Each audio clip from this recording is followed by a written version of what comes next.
എന്റെ ചാനലിലേക്ക് എല്ലാവർക്കും ഹൃദയം നിറഞ്ഞ സ്വാഗതം. ഇന്ന് ഞാൻ തയ്യാറാക്കാൻ പോകുന്നത് ഒരു നാടൻ കാട റോസ്റ്റ് ആണ്. ആവശ്യമായ സാധനങ്ങൾ: കാട വൃത്തിയാക്കിയത് 900 ഗ്രാം, തക്കാളി വലിയത് ഒരെണ്ണം അരിഞ്ഞത്, സവാള 3 വലിയത് നീളത്തിൽ അരിഞ്ഞത്, ഇഞ്ചിയും വെളുത്തുള്ളിയും ചേർത്തരച്ച് പേസ്റ്റ് ആക്കിയത് 2 ടേബിൾ സ്പൂൺ, മുളകുപൊടി 2 ടേബിൾ സ്പൂൺ, മല്ലിപ്പൊടി 2 ടേബിൾ സ്പൂൺ, മഞ്ഞൾപ്പൊടി 1/2 ടീസ്പൂൺ, പെരുംജീരകപ്പൊടി 1 ടീസ്പൂൺ, കുരുമുളകുപൊടി 1 ടീസ്പൂൺ, ഗരം മസാല 1 ടീസ്പൂൺ, വെളിച്ചെണ്ണ 4 ടേബിൾ സ്പൂൺ, ഉപ്പ് ആവശ്യത്തിന്, വെള്ളം 2 കപ്പ് ആവശ്യത്തിന്, കറിവേപ്പില 2 തണ്ട്. തയ്യാറാക്കുന്ന വിധം: കാടയിറച്ചിയിൽ 1 ടേബിൾ സ്പൂൺ മുളകുപൊടി, 1/4 ടീസ്പൂൺ മഞ്ഞൾപ്പൊടി, 1/2 ടീസ്പൂൺ ഇഞ്ചി വെളുത്തുള്ളി പേസ്റ്റ്, കുറച്ച് ഉപ്പ് ചേർത്ത് നന്നായി പുരട്ടി 20 മിനിറ്റ് മാറ്റിവയ്ക്കുക. ചട്ടിയിൽ വെളിച്ചെണ്ണ ചൂടാക്കി കാടയുടെ കഷണങ്ങൾ ചേർത്തു ഇളം ബ്രൗൺ നിറമാകുന്നതുവരെ ചെറുതായി വറുത്ത് മാറ്റിവയ്ക്കുക.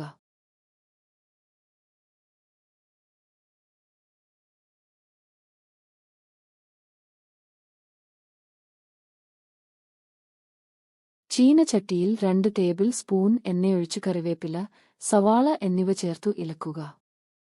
സ്വർണ്ണനിറമാകുമ്പോൾ ഇഞ്ചി വെളുത്തുള്ളി പേസ്റ്റ് ചേർത്ത് പച്ചമണം മാറുന്നതുവരെ വഴറ്റുക. ബാക്കിയുള്ള മുളകുപൊടി, മല്ലിപ്പൊടി, മഞ്ഞൾപ്പൊടി, പെരുംജീരകപ്പൊടി ചേർത്ത് തീ കുറച്ച് ഇളക്കുക.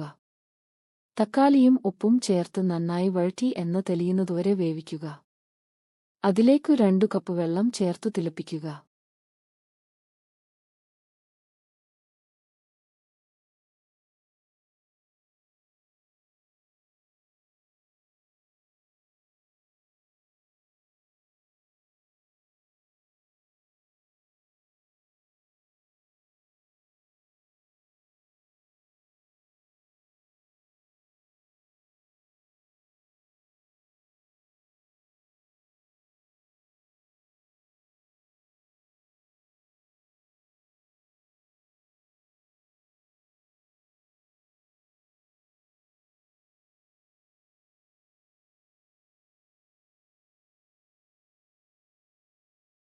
അതിലേക്ക് വറുത്ത കാടകഷണങ്ങൾ ചേർത്ത് ആവശ്യത്തിന് ഉപ്പും ചേർത്ത് മൂടിവെച്ച് 25 മിനിറ്റ് ചെറുതീയിൽ വേവിക്കുക.